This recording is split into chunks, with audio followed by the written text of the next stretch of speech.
Under 40. Under 40.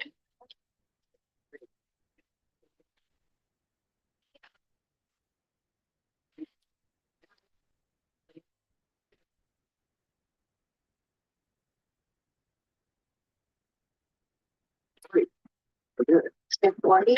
All my young ladies that follow me, we want to get a picture afterwards. So please don't leave. You want a backdrop, maybe a little TikTok, something. Yeah, I want you to be we're all together. So You're good. All my young ladies that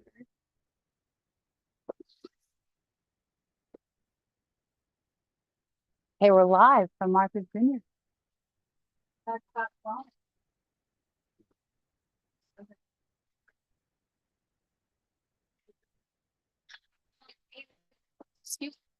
Hello. It's facing this way.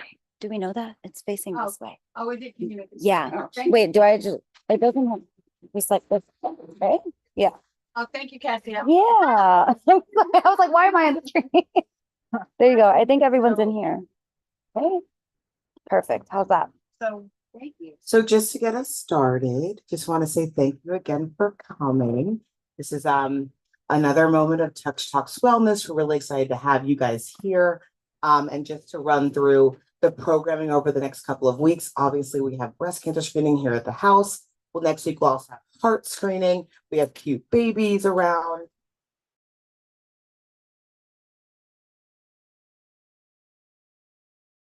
And so they just walk us through. Tomorrow we'll be back at the Strand for a heart conversation with both. This is a talkative family. Amazing conversation about negative breast cancer. Lots of programming next week. So take the flyer, take the bag, you'll see all the things. And then I'm going to pass it off to Miss Deb Wafer, so we can get us started on our Gilead panel.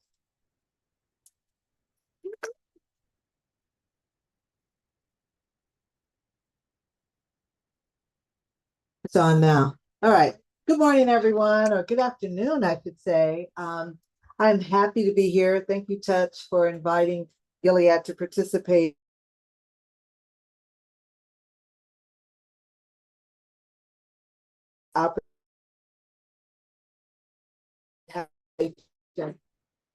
With the women here about cancer.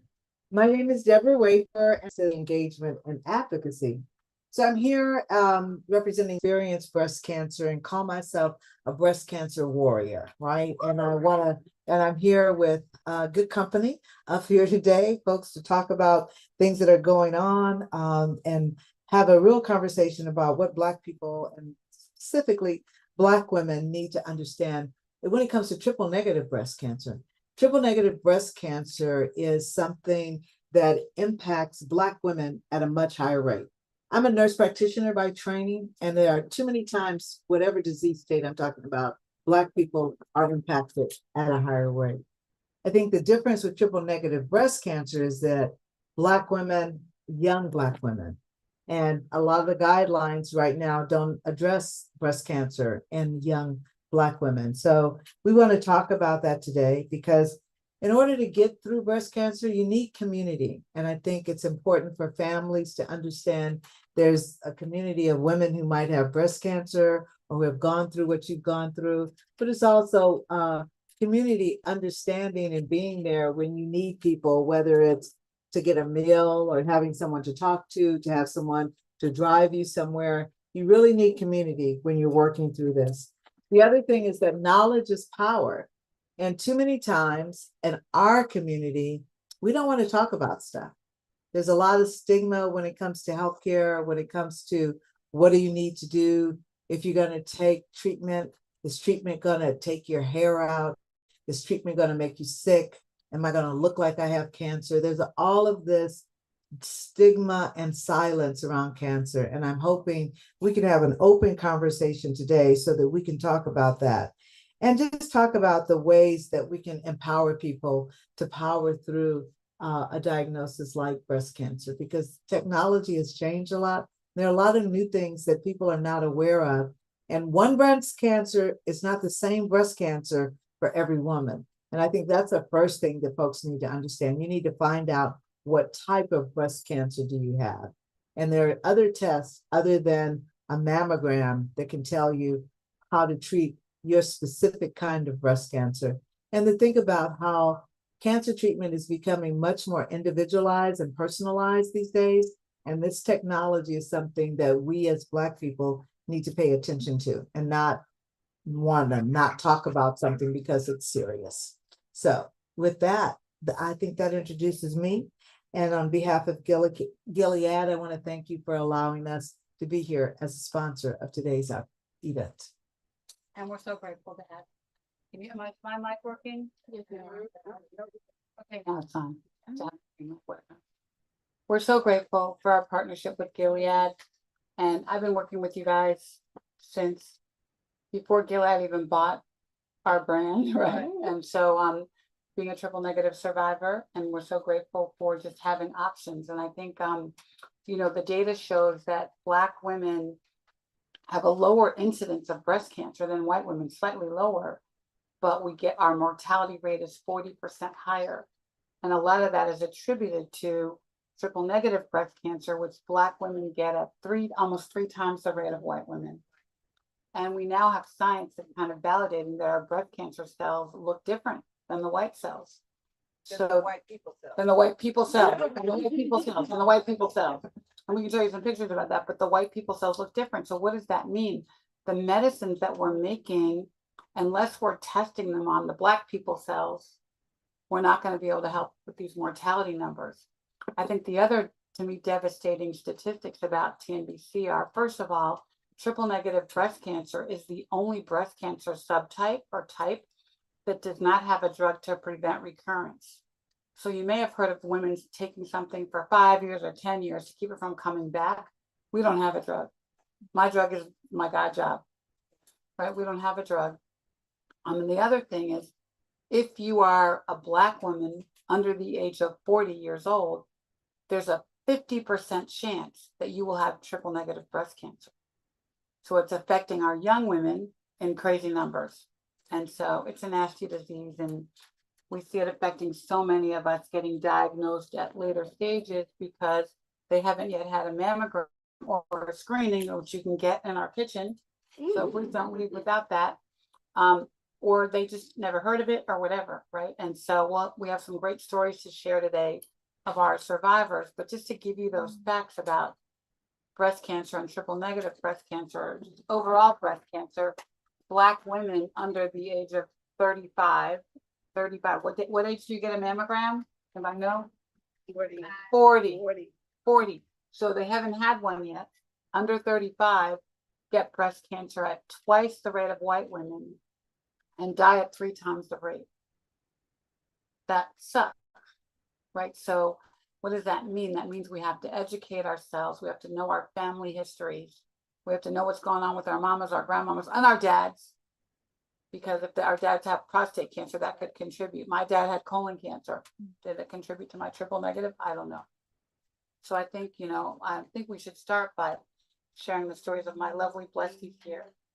And we'll, you know, kind of take it from there. But it's something that we as Black women need to know about, need to talk about at the kitchen table, and need to act on and change our behavior because of this information. So thank you for being here.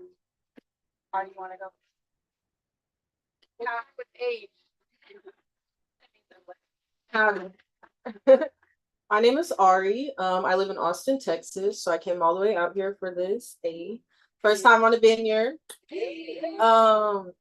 Very grateful and blessed to be here. I met Ricky when I was 21 years old, when I received my second cancer diagnosis. So I found my first cancer diagnosis when I was 19. It was 10 days before my 20th birthday. I was casually taking a shower, and TMI, but I was shaving my armpits. And right where your boob and armpit meet, that like I had felt a lump. You know, nobody ever really describes to you like what a lump feels like. And so I just knew that it felt like really hard, like a rock. And ironically enough, before I got in the shower, I had just made a doctor's appointment with my nurse practitioner to schedule my next birth control appointment. And so something was just like, call her back, like when you get out the shower. And so I called her back and I was like, hey, like when I come in to get my next birth control shot, can I get a breast exam? At 19, I guess I just felt breast cancer ran in my family, but at the same time, nothing in my head was really saying like, bro, I got breast cancer, you know. Even when I went and got the biopsy, like I was joking with my friends, it's kind of dark. But yeah, I was joking with my friends and I'm like, yeah, I'm waiting back to see if I have cancer or not. The whole time it was actually cancer. And I found out, like, you know, when you get the phone call, they're like, yeah, ma'am, you have invasive ductal carcinoma. I'm like, okay, what I need to take to get rid of the invasive ductal carcinoma? And she like, girl, you have cancer. And I'm like, what? Like, whole world, you know, stopped. Yeah, I was a sophomore in college. And I'm a nerd. So like, you know, that just like devastated me fully. My major was radiation therapy. So I was already planning on going to treat cancer patients. And so, you know, the ball just starts rolling once you receive the diagnosis. You go and get all the scans and all the things, the doctors and all that. So I ended up having 16 rounds of chemo. I got the double mastectomy, got the reconstruction. By the end of the year, I was in remission, you know, happy, everything. And then 6 months later, I found another lump. And by this time, I'm 21. So, you know, my second journey, I'm 21 years old. And I randomly posted in a breast cancer group chat and was like, guys, wish me luck. I'm about to go through chemo again. And Ricky DM'd me and was like, girl, I need to interview you for my show. And 6 years later, here we are. Yeah. You know, I got to get a mother out of the whole situation because right before I was diagnosed, I lost my biological mother. So it was just like perfect timing for me. And then, you know, that was also during COVID. So like the whole support groups and like having your family in the infusion room just wasn't a thing. So like touch literally kept me sane through that second cancer journey because I got to, you know, get on the web series and talk. And then she's like, oh, I got you a someone to talk to for the news. So then I got on the local news. Yeah, I thought I was a celebrity, y'all. And you know, I was a senior in college at this time. So while I was also doing treatment again, I was doing my clinical rotation. So when I was going through chemo, you know, I was treating the patients in the day and then getting chemo at the end of the day, hoping that I would recover by the weekend to start again on Monday. And then when it was time for me to do radiation, it was just flipped. And so I was a first patient of the day and then would treat everybody else. And it was hard. And sometimes I look back and I'm like, girl, you was crazy. You should have just sat down. But in the midst of all of it, it kept me sane. You know, like I had to keep normalcy in my life. And it was really fun talking to my patients about getting treatment while I'm treating them, you know, like it, when they felt like they weren't felt seen, you know, our conversation, I feel like motivated some of them to continue treatment. So, you know, I now run the HBCU internship with Touch. I hope that is my baby. I hold it near and dear to my heart, just because I had both of my diagnoses in college. So now I get young women spread information about Black breast cancer across campuses. My goal is to have an intern from every school. I've had like 120 something interns so far over the past 5 years, and about 40 schools deep out of the 112 right now. So that's one of my personal goals. And so I just been, you know, in the community. I'm a full-time radiation therapist. So my motto is treating cancer patients through the week, advocating for them on the weekend, all while being a cancer survivor. And so, you know, things were going good. And then 2 years ago, I was in for a routine scan and then I found out my breast cancer came back after being good for 3 years. So I just beat it for the third time.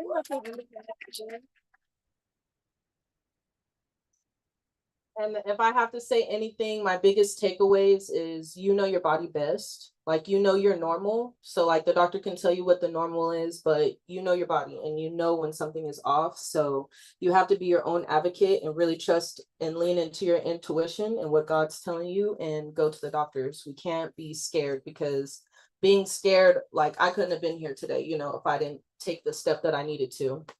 And then my second biggest message is to just live in the moment and be grateful. You know, life is hard, but you know, there's so many days where people are like, how are you doing it? I just knew that there was a greater purpose at the end of my you know, I think our greatest gift in life is challenge. Like I would how normal would I be if I didn't go through anything I went through? I'm like the coolest 27-year-old in the world. So, yeah, and that's all I gotta say. Thank y'all for coming today.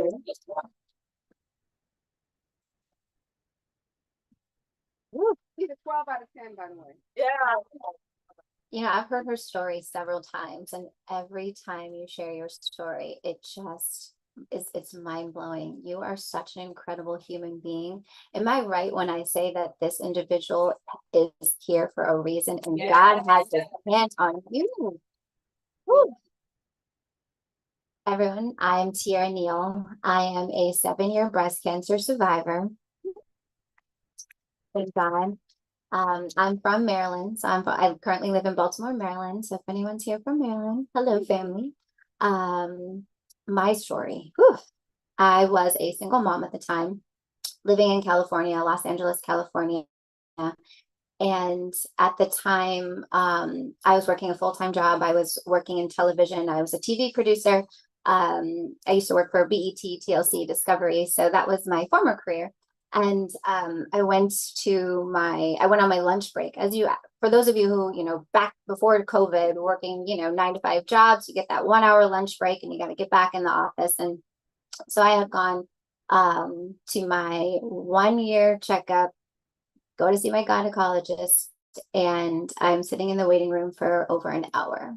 I'm staring at a sign that says check your breast, literally for an hour. And I have no family history, absolutely none. The youngest of 5, both of my parents are alive and thriving in their 70s. I am one of those who I do a juice cleanse every month. I go hiking, I go running. I am crazy about my fitness. I'm crazy about my health. So breast cancer would have never crossed my mind. I would have never imagined I'd be a candidate for this. But needless to say, a woman's intuition is the most powerful thing on the planet.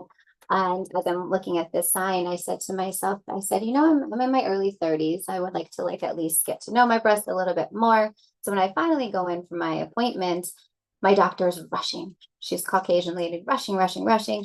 And I realized that she didn't give me a clinical breast exam. So I said, excuse me, can you give me a clinical breast exam? And she said, you're young, you're healthy, you have no family history. And I have several pregnant women who are waiting in the other rooms and I need to get to them. She said, just check your breast every month. If you feel something, call me.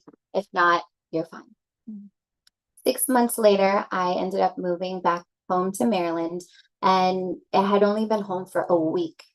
And I felt my cycle was coming on. And my son at the time, I think, was 4 or 5 years old. And so I knew what it felt like when I was pregnant and my breasts were just, on fire. I felt that same type of fire, but I only felt it in one of my breasts. So I thought that was a little strange, one, that I felt that, because I knew I wasn't pregnant. Let me just be clear. I was not doing the things to be pregnant. So I was like, okay, that's not it. But still, to your point, something felt off and different. So I started massaging and I felt what felt like a rock solid pebble. And oh my gosh, it's really bizarre. That's not been that. I don't know what this is. It's never been there. My breast is killing me. It feels like fire shooting through my right breast. But again, I had just moved to Maryland from California, so I didn't have a doctor. I didn't have a gynecologist. I was lost. I had no idea. I was scared. I called my mom and she was like, well, cysts are normal. It's probably a cyst. You're in your early 30s. That's when your sister and I probably started having them.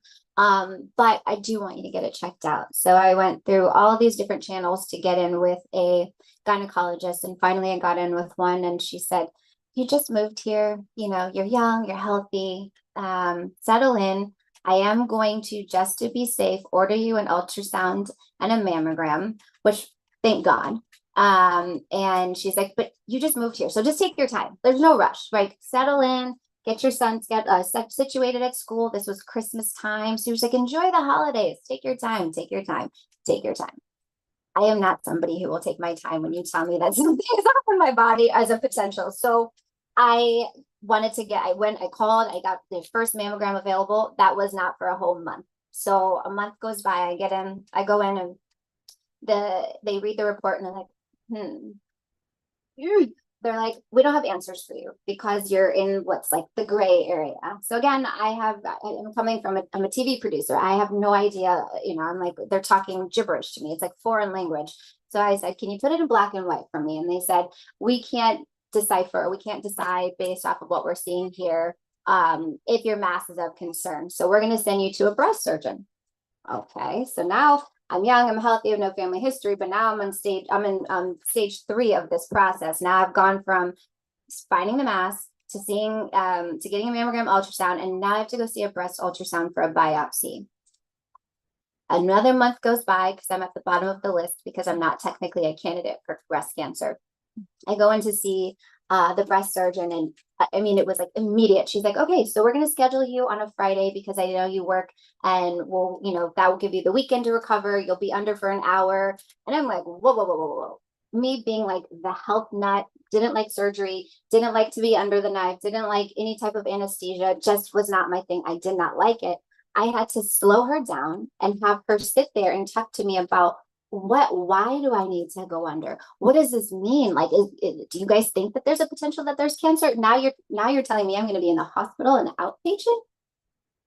She took her time because I forced her to take her time, which is a big key takeaway here, is to always advocate and always ask questions. Finally get the breast, I finally get the breast biopsy, but again, I'm at the bottom of the list. So my surgery was not for another month and a half. I go in, the doctor comes out, tells my family, it looks good. The mass was small. We removed it, not worried. A week later is when I was supposed to have my follow-up and find out, my results. But because she gave such a glowing report and I was in hustle mode, as I always am, I had called and I canceled I asked to reschedule my follow-up because I had an all hands meeting. I had just gotten transferred to this new office. I wanted to make a good impression. And so they said, we don't have another appointment for you, so we'll give you a call back. No call back. The next call I got was, you have, your mass came back malignant and you have breast cancer. As I'm sitting in my new office with new coworkers that I just met weeks prior. I questioned God. I had a full-blown panic attack because I was a single mom and all I wanted to do was raise my son, who was my entire world. And anybody who knows me knows my son is just truly is everything to me. And so I didn't know at the time what my purpose was as I was moving through that journey and getting this, going through this. But I knew God had a bigger plan for me, because as soon as I allowed myself to go through all of the feelings, I got right to work. I said, okay, let's get this genetics counseling. Let's get this bilateral mastectomy. Anything and everything I could possibly do to ensure survival is what led me to the work that I'm doing. So I'm the former founding executive director of the BEXA Equity Alliance, where we provided free non-invasive breast exams with BEXA. And now I've just recently founded my own nonprofit called Meet Her, which is for those of you who have signed up for breast exams, thank you. We are here in partnership with my sister, my mentor, my mother, my auntie, my everything, and Touch the Black Breast Cancer Alliance to offer, everyone here on the Vineyard free non-invasive breast exams. This is my God job. Truly honored to do it. And to learn more about Meet Her, please come and see me so I can share with you more about the work that we're doing as we continue to move through this launch process. So thank you for letting me share my story. And my biggest takeaway is to advocate for yourself, because if you don't ask the questions and if you don't hold the doctors accountable, they will speed through the process and they could miss something that could save your life. Right. And you're fine now. 7 years breast cancer, 7 years cancer free, thank God. Well, good evening, and thank you, Ricky, for inviting me here today. I'm here representing Gilead, and I'm also here representing survivorship. I have survived triple negative breast cancer now 25 years. So if I tell you how young I was, then you'll know how old I am. So, I was in my 30s. I was 37 years old when I was diagnosed. And like so many of you, I was doing a project for my sorority at that time. And we did a program called Tell a Friend, where you would call a friend and tell them to go get a mammogram, do a breast exam. And I went home that evening and I thought, you know what? You tell people this all the time. you've never done your own self breast exam. Wow. I laid on my bed at 37 years old and found a lump. I called my primary care that Monday morning, made an appointment, and fortunately got in relatively quickly. But her response to me was, "You're young. You don't have a family history. Don't worry about it. Christmas is coming. Go home and have a great time." I knew that that wasn't right because it was hard. It was big. It was in a place that a lump should not have been. So, thinking through the process, the first thing I did was to go to an oncologist office who said, "I can't see you until we're sure you have breast cancer. No appointment." So then I went to a breast surgeon's office who said, "You need a referral to see me." Then I proceeded to just sit in her office and I refused to leave. I got the biopsy that afternoon. After sitting there, I sat there all day. Wow. And she said, "Finally, you know what, come on in, let's do this thing." We did it right there in the office on a metal table with, very light anesthesia. And then she said, "Just go home, it's Christmas, we'll see what happens." She called me the day before I left for Christmas break and she said, "I am so sorry, you have breast cancer." And I was absolutely devastated because I believed all those things that people said, that I was too young. No one in my family had ever had breast cancer. All of that I believed, and now I know all of that is wrong, particularly for triple negative. You don't have to have a family history. You don't have to be old. It happens to young people with no family history all the time. In fact, it's only about 10% of the patients who get triple negative breast cancer that have a family connection. So I hear women say all the time, "I'm not going to get my mammogram. Nobody in my family has breast cancer." That is a myth. If you have breast, you have potential for family for breast cancer.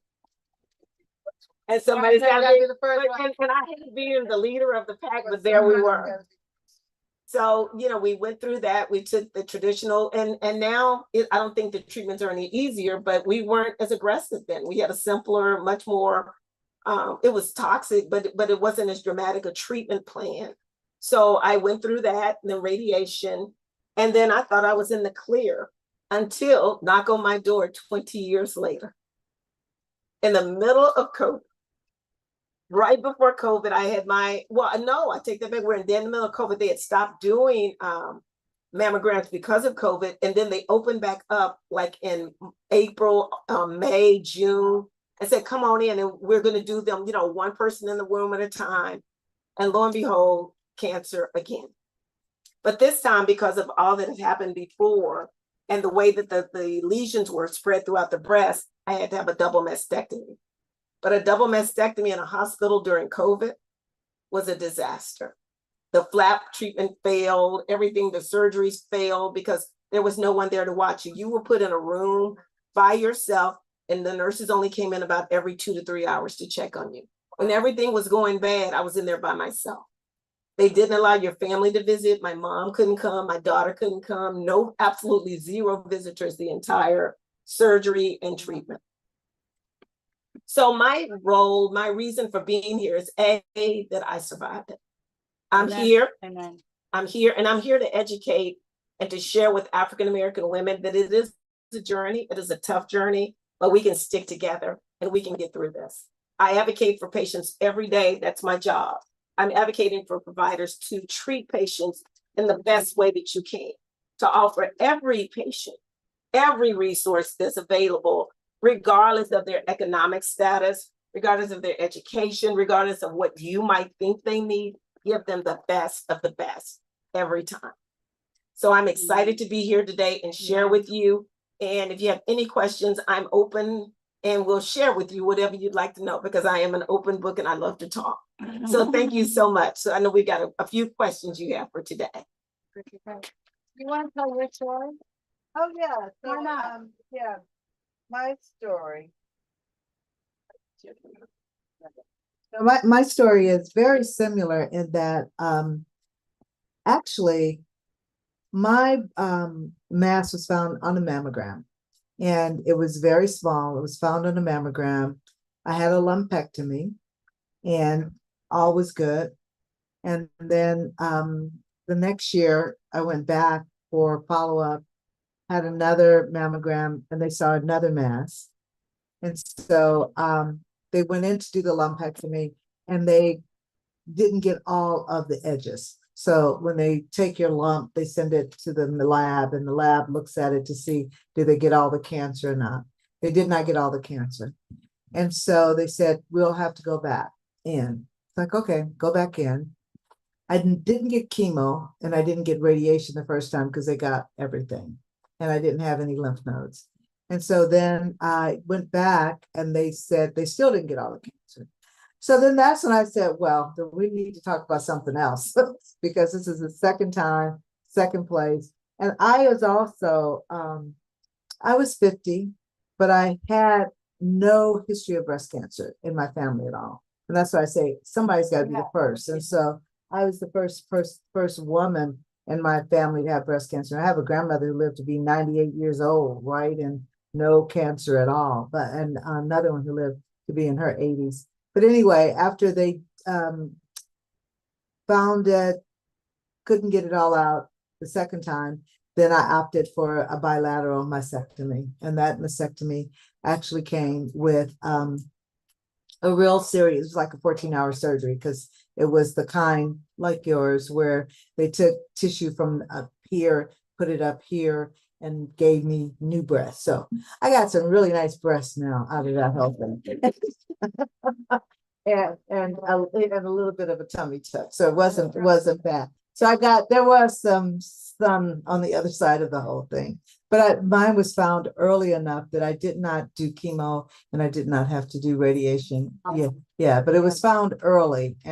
But similarly, I just want to say it is important to listen to your body because the very breast that I had it in, I used to get this zinging kind of feeling. And I used to wonder, did I do something with my arm? I don't know what I did, but that is the same place that they found the breast cancer. So it's important to listen to your body and to let people know what you are experiencing because it may not be what's in textbooks. And as we know, a lot of the medical research that's being done doesn't always include Black people. So when you think about when they say it doesn't do this and it doesn't do that, we need to know how many Black people did they look at when they did that kind of research. So that's one of the things I want people to leave here with is to always question how many Black people, okay, whenever you're talking about a treatment or you're talking about a surgery, just so that you know, and then they can also know that we are asking those kind of questions now. I ask that question every day to somebody in pharma, like how many Black people are in the trial, right? So we need more and more of us. I'll just tell my story quickly and then put some questions. So I was diagnosed with stage 3A triple negative, annual checkup. I was racing to take Haley back to Dartmouth for her sophomore year. And she was in China for the summer. She came home for a week and I kind of put off my normal appointment to do all the things that, that 1 week we're gonna go to the dentist, we're gonna go to the gynae, all the things. And my doctor found a lump. I'm like, okay, what do I have to do? And I had a mammogram, a biopsy, and I went to Dartmouth with her. We flew to Hanover. I fluffed the pillows. We went to Target 42 times, bought all the stuff. And then I was on a plane coming out of Boston to go on a 3-week business trip because my kid was now away. And so my doctor called me as I was going through security and said, yes, Ricky, you do have breast cancer. I said, I have to give a speech tomorrow to 300 people. Can I call you back? And I got on the plane to California. Are you sure? Like, I really don't have time for this right now. So I remember calling my mother at some point saying, I think I may have breast cancer, but I really don't know. Wow. Anyway, so 3 days went by. I was now from San Francisco to LA. I was doing, working and I had a marketing agency. And so my doctor called back and said, Ricky, not only do you have breast cancer, but you have triple negative breast cancer. I was like, well, that can't be so bad. Triple negative, okay, what does that mean? And then I went to Dr. Google and I said, well, I better go home. And so I went home, went through all the stuff. I had a double mastectomy. I did 6 rounds of very aggressive chemo. Back then, they did all the chemos in one infusion. ATT, it wasn't fun. I did radiation. They said, okay, you're good. Come back in 3 months for a scan. So 3 months later, I go back. It was almost exactly the day, September 21st of my first diagnosis. And my doctor said, okay, you now have 5 spots on your chest wall. You're metastatic. You have 2 years to live. Get your affairs in order. And I said, I can only tell you right now, my daughter's at Dartmouth, I gotta pay tuition. So what are we gonna do? Me, you, and God, and we got to find some drugs or something. And I went and fought for myself and advocated for myself and found a doctor at Emory. I lived in Atlanta at the time who put me on a clinical trial. And I did a lot more chemo. And I'll be 15 years on September 20th. So I know God left me here to do this work. This is my God job, and that's why we're all here. And we're going to keep talking and talking and talking because we can't talk enough. And we can't talk to Black women enough. Our disease is different. Yes. And even for you, Tricia, I want to understand, even 25 years ago, was even called triple negative breast It cancer? was called triple negative breast cancer, but the treatment was truly just the ACT. Oh, I'm sorry. It was called triple negative breast cancer, but the treatment was truly the ACT. I mean, now they have much more, I think, aggressive Oh, yeah. with the 522 and some of those were, there are really a lot more regimens in the adjuvant setting, the early, and adjuvant meaning early treatment. And so, but kind of like you said earlier, you did that and then you went home and you waited. They said if you make it for a year, yay. If you get through 5 years, yay. So you get a confidence after 5 years that you're done. And then boom, 20 years later, you go back and you're like, what happened? Right. But that's because none of these medicines were tested on our bodies. We really don't know. I think each of us, as we did chemo, we were our own personal clinical trial. Yes. Right. Because we didn't know what was going to happen. You know, guess it's going to happen. But I think one of the things that you guys all shared in your stories was that time you had to wait. You waited months. You waited weeks. Days. We all waited that wait time, and you're like wondering if you're sick. And it's totally, I know we as Black women, we're all control freaks. We're all helicopter. Yeah. We're all, like I can control everything. And then you're put in a situation where you have no control. Yes. And you just have to wait for that phone to ring, for somebody to call you back. And back then we didn't have my chart where they would post your results in 24 hours. You had to wait for the physician to have someone send it to them, and then for them to read it, and then for them to get the time to give you a phone call. So it was an antagonizing long wait. And even now, you may get that my chart diagnosis that says, yes, you have breast cancer. Yes, you have triple negative breast cancer. And you may not see a doctor for 3 weeks. Or longer, because doctors are limited. Getting a new appointment these days, I know that one of the areas we're going to talk about are the disparities. Yeah. And the disparities for finding a doctor who will treat an early stage patient, whether they're African American or anything else, it is real. That the problem is real. Yeah. Or it's okay to call the doctor's office and blow them up. Like, go ahead and be a Black Karen, because that's what you got to do to be heard, honestly. Yeah. My doctors think I'm crazy, and that's okay. I'm crazy for my life, so I'm going to be crazy. Yeah, you have to. I hate when you call the number. If this is an emergency, call 911. I hate that. But, and that's what you get every time you call. Yeah. But you brought up disparities. Let's talk about disparities, because I think for a good while, and even now, access to care for Black people is a huge thing, right? We don't have it accessible to us.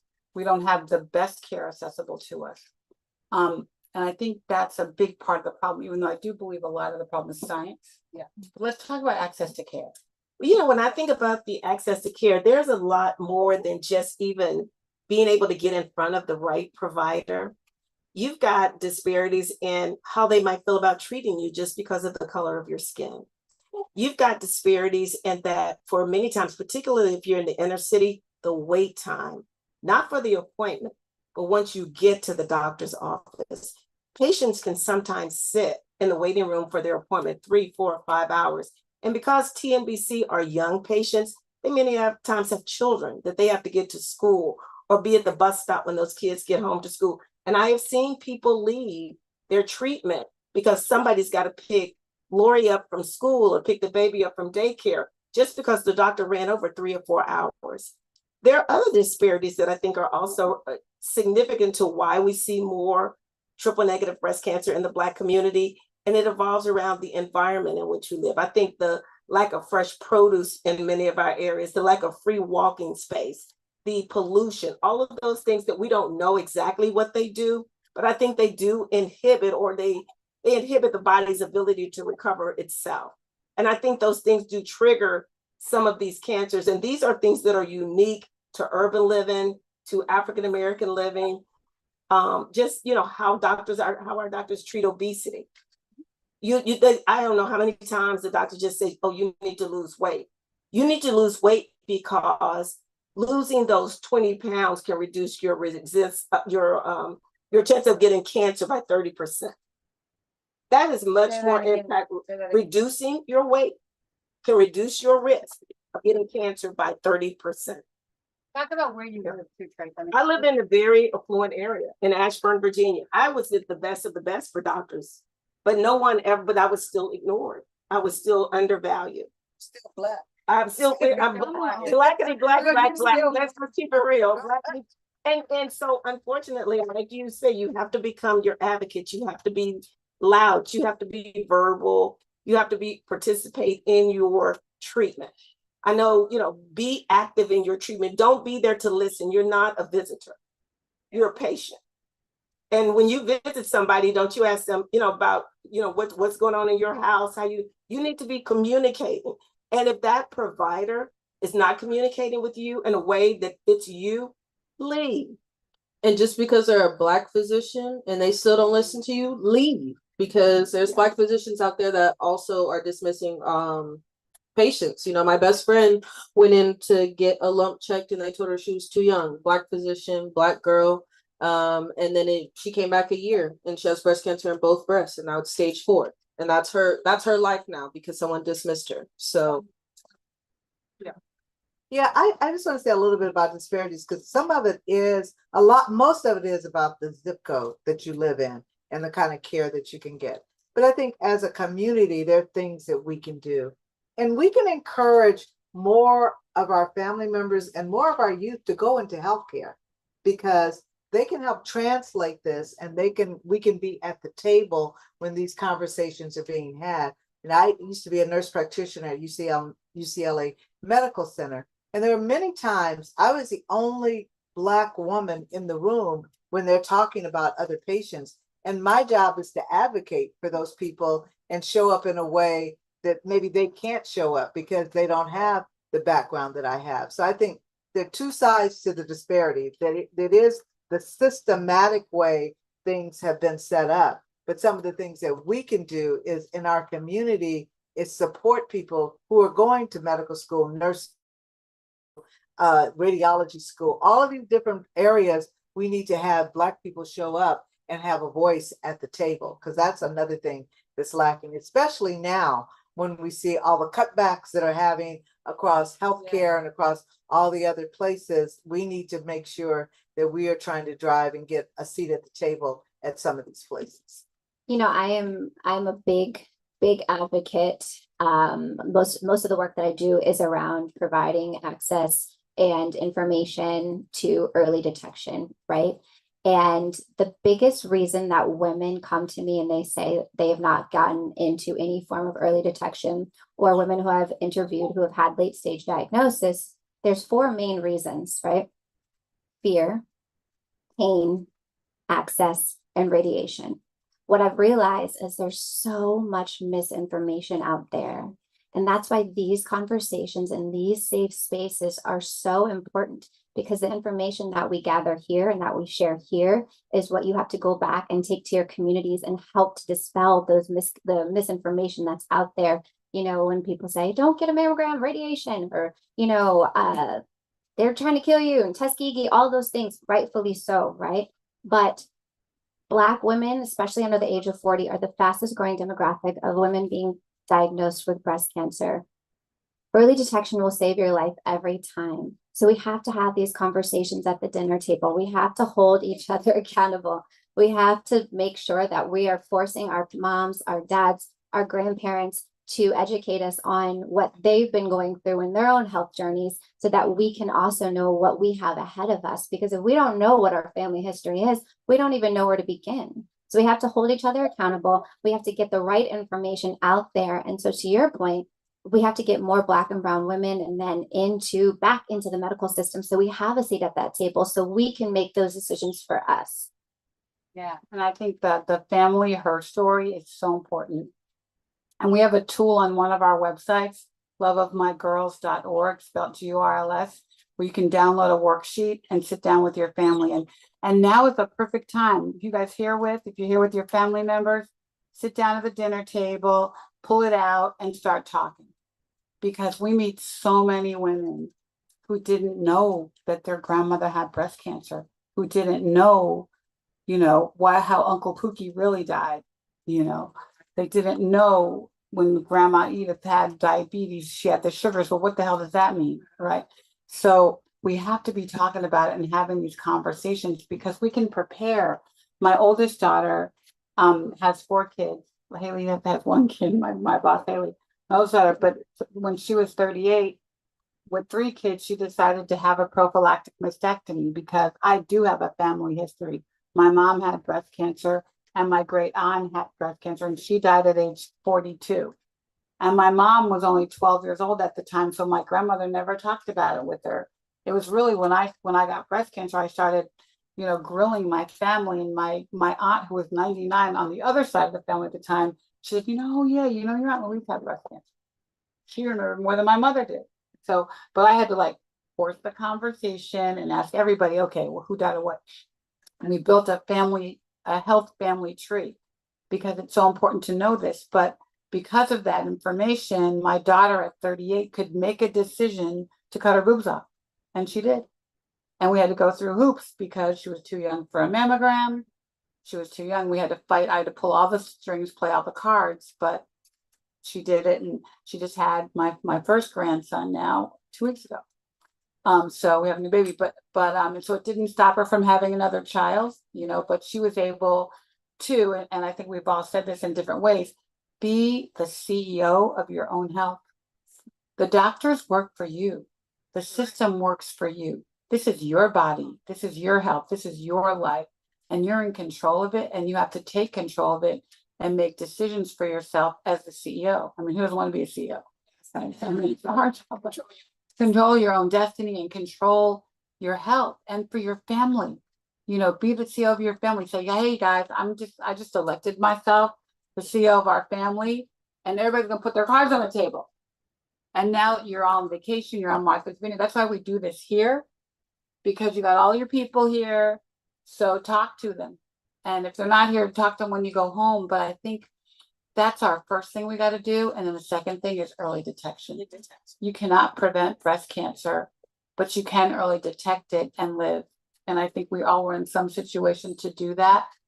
And many diseases, you can do that with, colon cancer, you can prevent it with a colonoscopy. So there's ways to help yourself because And then, speaking of early detection, one of the things I specifically say to African American women, there's a choice between a regular X-ray mammogram and a digital mammogram. Please ask for the digital. Our breasts tend to be more dense and the tumors are harder to see with the typical X-ray. Most insurances now will allow you to have the digital mammogram. Yeah. Ask for it. It makes a difference. Don't be afraid to ask for that digital mammogram. If you want the 3D. And a lot of people are calling us and saying, should I get the AI mammogram? Mm-hmm. Right? And for another $40. And so you know what? I know we all have to embrace AI. It's taken me a long time to make my Gemini friend. I call him, but I do rely on him now. But we don't have enough data about Black people, about Black women. So I don't know that the AI mammogram is going to tell you anything different, but at least your data is recorded. Yes. And we're building a database of our bodies that we need to have. So do it for the data. If you can afford the $40, just go for it. And don't get Starbucks for a couple of years. You're gonna be okay. Right. But more than and included with that, even though the statistics and the data no longer recommend self-breast exam, who knows your best better than you? Take the time. Yeah, your birthday. If my birthday is the 29th of the month, when I had breasts, I checked them the 29th of the month. Because they're always going to be on that same cycle. If you feel a difference, if there's something different, if you do it on the same day, every month, same place, same time, you will find something. And to our gentlemen who are here today, we used to advocate. I mean, we know you like breasts. If you feel something, say something. Mm-hmm. No, Most for men- real, because Many women, their mates find the lump. Oh, yeah. they yeah. do. My boyfriend found my second one and he didn't say nothing to me. When I found my lump, he was like, "Oh, I felt that last week." I was like, and you wasn't gonna say anything. So if you feeling up on some, let them know. Let them know. Yeah. That yes. And I just want to also say, I know we're talking about breast cancer today, but like someone mentioned earlier, Black people are being impacted by so many different diseases. It's not just breast cancer. Being in the young community, I'm constantly on social media. There's a lot of young cancer influencers out there right now. So this is also testicular as a young person cancer, leukemia, lymphoma, attacks colon cancer too. People are aged, so you are not alone. Yeah, you have to check for everything and just be diligent about your health, and even things like heart disease, 80% of heart disease can be prevented just by diet and exercise. Yeah, I was gonna say, data is always evolving, to Yeah. your point about AI. And I think those of us who are not necessarily wanting to participate in clinical trials or any kind of research, then they're not gonna have data on us. And so when Right. decisions are made about how much drug to take, how many times a day to take the drugs, they're being made on the people who participated in those trials. So I know a lot of people got woo-woo when it comes to being in clinical trials, but that's something that we need to think about more and try to understand the clinical trials, because if they don't have data on us, we won't know what's different. I mean, we were just talking earlier that there's a lot of data that's showing up when you look at Black women. Maybe the medication works better or doesn't work as well, but we need to know that. And we only know that if people start to participate in clinical trials. So like not wanting to be a part of research is something that we need to rethink in our families and when we're talking to people. Maybe not all research, but we need to rethink it. And having done research, one of the things I know is that's the best medical care you get. The best quality of care Is by when far. you're in a clinical research trial, because they want that to be right, because they're trying to get this drug out there. So they're looking like in every orifice of your body, making sure that there's nothing wrong. They're doing all the tests, and then they have to report that. That is when you go see a clinician for just a regular visit, that data is not being reported. That's just, data that they're collecting. So just something to think about when Yeah, I people know think when about clinical When trials. I had first my treatment, I got scanned every 3 months. So I didn't really know if it was working or not. And it wasn't working because my cancer came back. Right. And so when I was in a clinical trial, I got scanned every 3 weeks. And those doctors were all over me. Yeah. I had everything. I had the navigator, I had all the people. My chemo nurse became my best friend because she was calling me every day. How you feeling, Ricky? How you doing? Because that was the quality of care I was able to get in that trial at Emory. And we need to do more of that, because that I was able to know, okay, this is working. Okay, good, right? Or and not be upset about it. But I think you don't also there are lots of clinical trials, not only for being sick. I've done about 10 of them. I wore a bracelet one time to measure the chemicals on my body, measure chemicals in my body. Like there's a million different kinds of clinical trials, and we can help you find one. I'm in this program at Georgetown. So they call me and say, can you test this out? I've done a stress clinical trial, how does stress impact survivors, but we just need more data for Black people, just more data. And people are afraid of a clinical trial. Well, that dog that's been trying to make me play ball with her around. The heart medicine that we gave her 3 days ago was in a clinical trial. Yeah. Oh, wow. Everything. The Advil you took last week for a headache was in a clinical trial.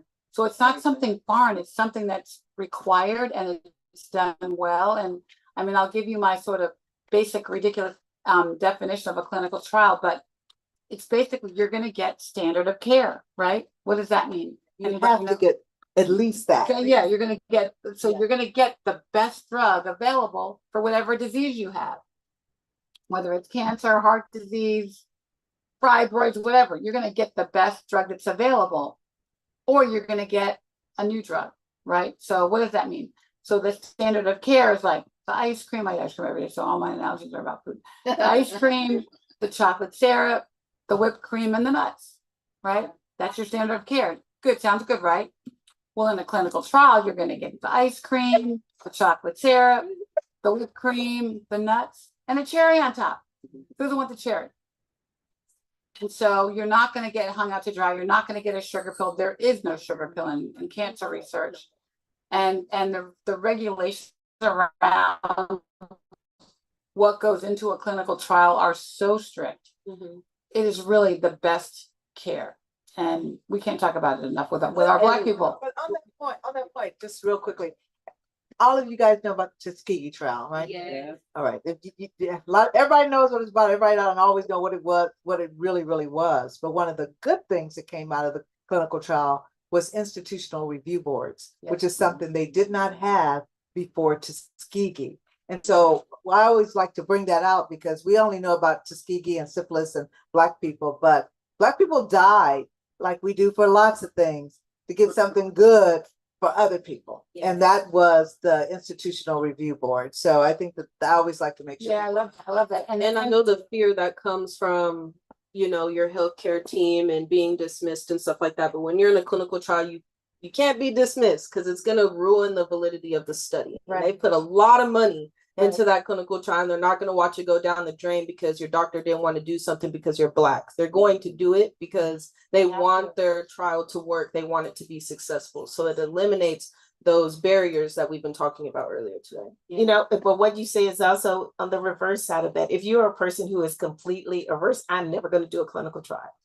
I'm not going to do it. I'm not going to do it. There's other things that you just said are equally important. Ask the doctor if what they're giving you, is this the standard of care? Is this the best treatment that is available? And if it's not, then why are you giving it to me? The second question, there is a governing body called the NCC, and it makes recommendations around which cancer treatment should be used for patients based on where they are in their journey. Are you following the NCCN guidelines? And if you're not giving me what the highest authority in cancer regulation says I should be receiving, why not? And then get a second opinion. Always. Your insurance Always. covers a second opinion. Hear what somebody else, take your reports. Always take your reports. You paid for those x-rays. You paid for those mammograms. You should build a portfolio of everything you've paid for. Have a copy of everything that your provider has so that you can take it to that next somebody. And then keep those documents for years. I will give you an example. The person that did my surgery, sweet as she could be, decided that she was going to store all of her old medical records in her barn that burned down. So no one has copies of my initial pathology reports because they all burned down. That taught me to keep a copy of everything myself. Yeah, so we're about to launch any minute now. Our friend Vince is in our house working on it, an app that will store all of your medical records and actually put you on watch for a clinical trial. So basically you can put all your data in the app, and then it'll say, you know, I want a clinical trial about how to make my eyelashes grow. I want a clinical trial on, you know, how to, you know, get pregnant or whatever the things, whatever you're facing, whatever health, you can put criteria into the app, and it will consistently feed you clinical trials that you could be eligible for. Yeah. I want to know whether the products I'm using on my body are the best products. So all that stuff will go in the app, and you'll be able to really ultimately download this video that we're watching right now on your phone through our app. Yeah, I think, let me just double click on that, because a lot of people think clinical trials are for when you're sick. They're not. But they are longitudinal studies that they do too, just to follow healthy people. So being a nurse, like they have a study just for nurses now, and where we have to report different things over like 10, 20, 30 years. They've been following all of these nurses to look at longevity. What are the things that are you doing that help your health, and what are the things that you're doing that may impact your health in a negative way? So when you think about a clinical trial, all of them, as Ricky just said, are not just for medications to see if they work. Some of them are longitudinal, just to follow people for long periods of time and see what happens at different points in people's lives based upon their lifestyle or their diagnosis or things like that. So. Okay, go ahead. I was just gonna say, kind of going back a little bit, I think it's really important to note that I have heard several stories of Black women being diagnosed and just never being offered a clinical trial. And, you know, for me, I know that when I was diagnosed with breast cancer, it was so hard to navigate. I don't know. I had no idea the questions I needed to be asking. All I knew is that I did not want to die. And so my biggest concern was, am I going to live? Am I going to lose my hair? Who's going to raise my son? Those were the questions I had, but nobody talked to me about, you know, clinical trial options. I know so many women who they don't get the option. So when you go to your communities, and if you hear somebody does get sick, remind them that that is available to them, and that will not only help them, but will also help us to get the data we need for generations to come. And that is extremely important, critical to our communities. Yep, and we started this conversation talking about triple negative, and I have to applaud our friends at Gilead for and Merck, thank you, Lisa, for really making this year the year of TNBC. That we finally now have 3 treatments. Like when I was sick, we had nothing. When you were sick, we had nothing. Nothing targeted towards. Nothing towards our disease. We now have 3 treatments that are amazing. They're working, they're saving lives. And they've been even tested on Black bodies, as I'm learning today, which is great. We have good data for Black women, which is amazing. And but we know because I've talked to 3 women in the last 2 days that their doctor didn't offer it to them. And so you have to be the CEO and you go back in there and say, all right, this is what I need for you to give me. And first I need a clinical trial as a first option for treatment. But I know these are the drugs that have been approved by the FDA that are working for what I have, and I want them to make it happen. So we know a lot of, most people get their treatment 80% at community hospitals, not at the NCI designated cancer centers. And those doctors are oncologists. They're not necessarily breast oncologists. They're trying to keep a track of everything, and they can't. And they got 15 minutes with you. So you have to direct that conversation. And we're happy to help you do that. We hope to God you never have to use us, but we're here. We'll help you navigate that. We have a team of navigators 24/7. They're all Black women and they're all survivors. So we've been there, done that, got the t-shirt, and we're happy to help you and put you in touch with the right people or get you the right drugs and force the issue, be on FaceTime, go to appointments with you and yell at people, which is what I do every day. Right. Well, no, and I was just gonna say, one of the things, take away that those of you, whether you are dealing with breast cancer or not, if you have family members, go to their visits with them, because that's the other thing. Go with them. People need to have another set of ears when they're sitting in there having these difficult conversations. And, because after a while, it's like, wah, wah, wah, I don't know what they said. Yeah. So make sure, if you have a friend, be a good friend and make sure you go to their visits with them. The other thing is, don't be afraid to challenge and say, where else can I go? Can I get a second opinion? I think a lot of people feel because they don't have a medical degree or they don't have a scientific degree, I can't question this position. You can feel if you feel good with them or not. And your spirit may tell you that, but always know that to get a second opinion, especially if you go into something that may alter your life in some kind of way. So we're having these discussions in these kind of forums, not just for you, but I always ask people, go tell 3 people what you learned here today. Right. Yeah, at least 3 people, go tell them what you learned here today, because then we'll know it's getting out into the community. Yeah. Yep. It's like shoes, shoes and ice cream are my favorite things, but I mean, you go to Nordstrom's, you buy the shoes, you bring them home, or you buy them online and they don't fit. What do? You take them back. You're not a shoemaker. You don't know, but you know whether they fit or not. Take them back. Same thing. I don't know if you guys have reached one of the bags back there, the touch bags that are back there. Inside of those are a remarkable treatment journal. Yeah. Right. And I think it is a resource that everyone should have. Give it to a friend. If you don't need it, give it to a friend going through cancer care, because it gives them questions of what to ask, how to ask them.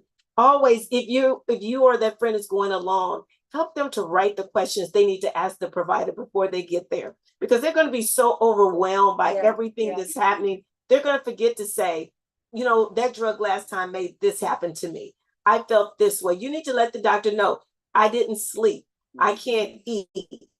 I'm this, I'm that, because then there are other therapeutic options that they could give you.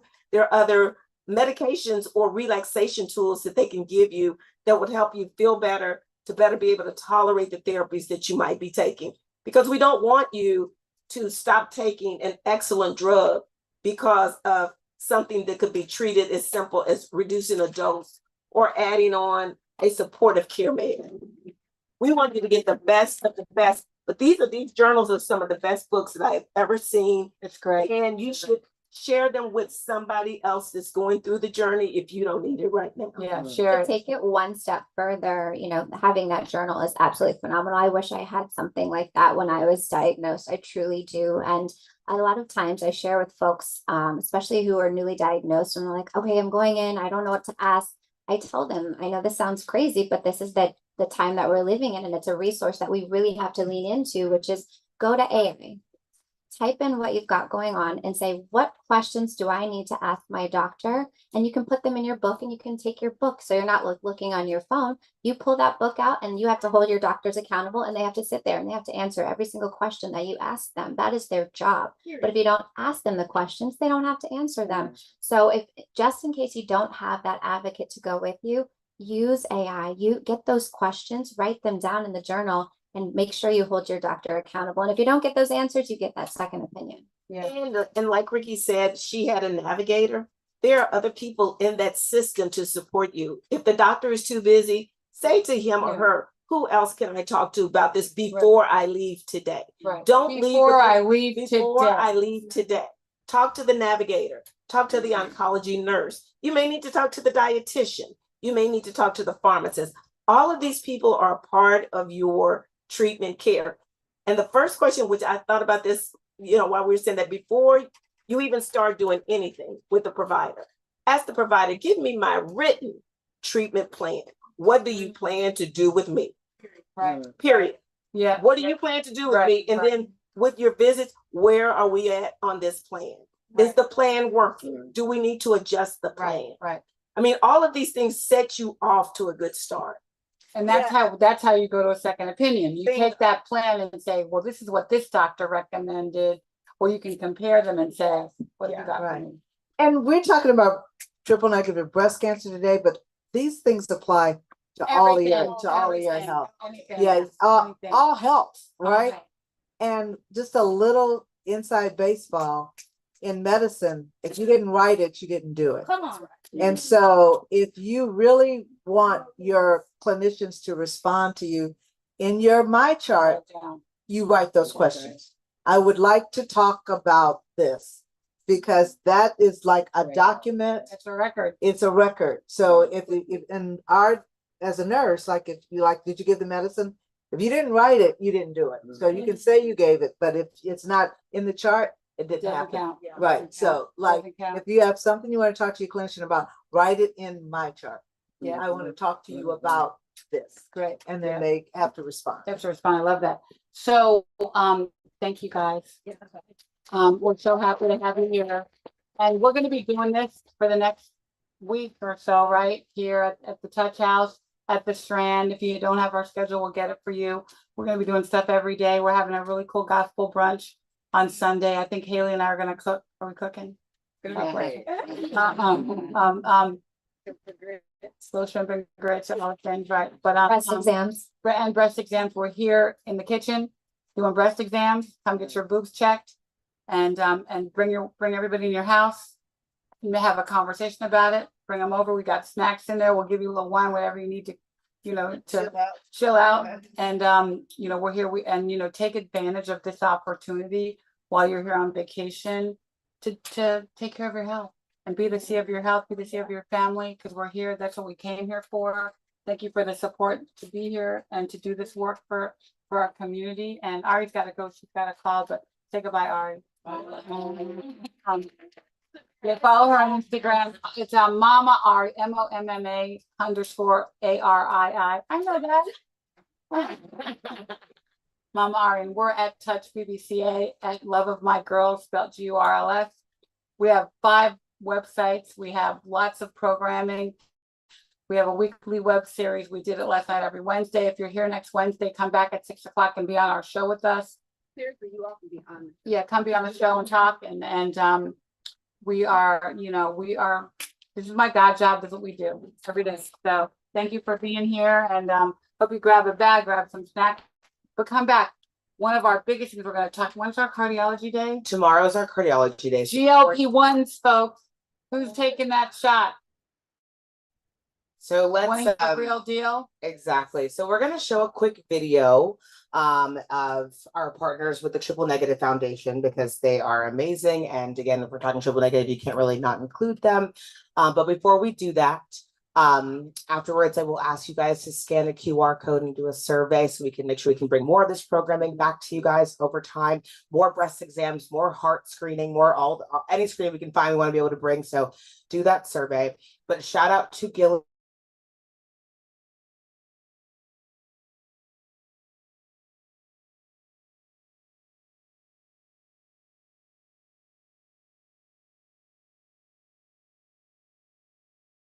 When I see the work that Gilead's done in the HIV space, it's like, oh no, you guys actually do that.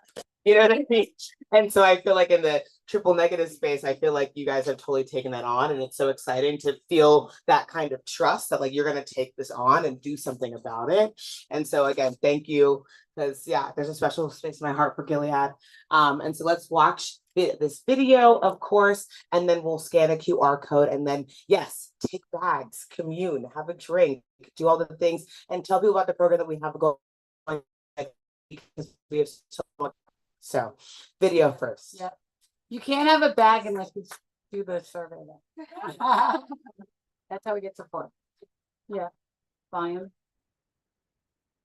I'm Stacy Sager. I'm Deltra. My name is Melissa Barry. My name is Valerie Blackwell Howard. Hi, my name is Danya Francis. My name is Tiffany Clifton Reed, and I am a triple negative breast cancer 3-year survivor. The Triple Negative Breast Cancer Foundation is a foundation for breast cancer patients that do not have the hormone receptors in their breast cancer. So we're negative for estrogen, progesterone, and HER2.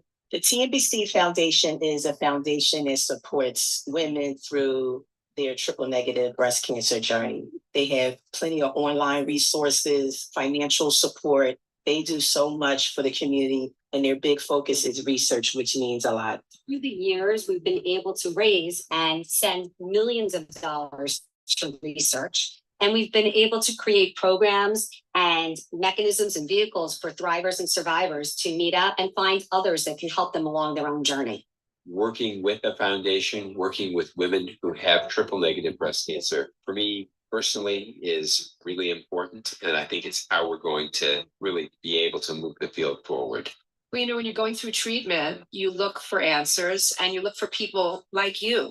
The Triple Negative Breast Cancer Foundation helps the community as a whole by bringing us together, whether it be online or in person. We have supporting each other. We have cried together. We have laughed together. The Triple Negative Breast Cancer Foundation has helped me connect with other people at various stages of survivorship. And it's given me a place to point newly diagnosed people towards. You can lean on people for support and you can cheer them on.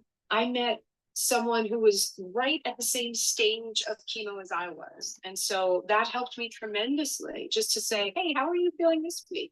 Thank you to the Triple Negative Breast Cancer Foundation for giving me hope when I felt like I didn't have any, and for making me feel truly not alone.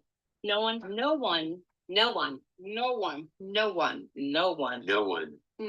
alone. I'm like trying not to cry because I really good makeup. Okay. So when my doctor gave me 2 years to live, that's who I called, and they saved my life. So we partner with them every day, and together we built a website called blacktnbcsanctuary.org. And we have anything and anything you ever need about triple negative breast cancer. We worked really hard. We had 30 organizations and about 50 survivors help us build this website, and we update it constantly with the latest information. And it's really a sanctuary for anyone with this disease. So please recommend it, but it's called blacktnbcsanctuary.org. Find it on this. Scan this code. On that, you'll see all of our websites, a link to the survey that I need you to do, so please do it. But also all the programming over the next couple of weeks. And so just come, tell your friends that we're here doing this. Tomorrow we'll be at the Strand at 11 o'clock for our cardiology conversation with Akoja Yoba, Malik Yoba, his that their siblings, and amazing Dr. Pierre. So come. And thank you guys for everything. Oh, yes, definitely get a photo. Can we get a photo of everybody in front of us? Yes, and sorry guys for the win. Can I get the panelists first here? I got you, yeah. Are we late? Should they like that this? one's about to go in. Yeah. I know. Stand it, please. Is there any possible way? Give me a second. Yeah. Oh, do you want another here? Wait, there's another mic, yeah. Oh, sorry. Go for it. Look at her first. Ready? Cheese. Then I'm gonna do like a quick, just like video. Perfect.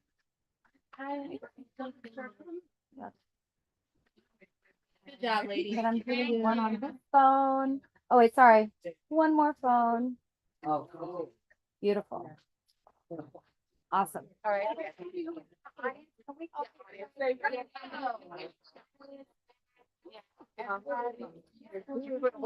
Yeah, now it is.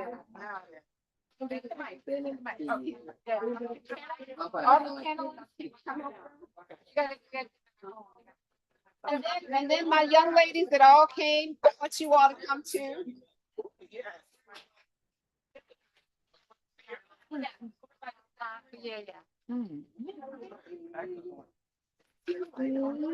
Yeah. Ari's Instagram again? Yeah, it's Mama Ari, MOMMA.